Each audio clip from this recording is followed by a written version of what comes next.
Idol, yung mga fitness influencer model, ikaw, kumakain kayo ng lomi, kumakain kayo ng mga junk food, hindi masustansya, mga hazelnut chocolate, mga peanut butter, kumakain kayo sa labas, may mantika.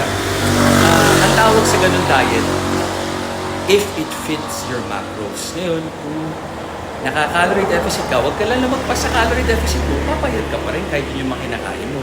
Pero yung nutrients niya, hindi pareho. Kumbaga, ang calories, masarap na pagkain sa hindi. Ang carbs, 4 calories. Ang fat, 9 calories. Ang protein, 4 calories. Masarap man ang kainin mo o hindi. Pero baka yung nakikita mo, 5% lang ng nutrition nila for the whole week. Baka yung 95%, malinis sila kumain. Kasi alam mo ba, tumatandaan na tayo, mas na-appreciate natin yung high-quality, nutrient-dense foods. Parang sa workout, may workout na pwede sa kanya. Dahil di mo na nakita yung foundation niya, saan siya nagsimula, nakikita mo nila yung ngayon, di ba? Tama kayo, mali ako, not your doctor. Do what works for you, happy, healthy.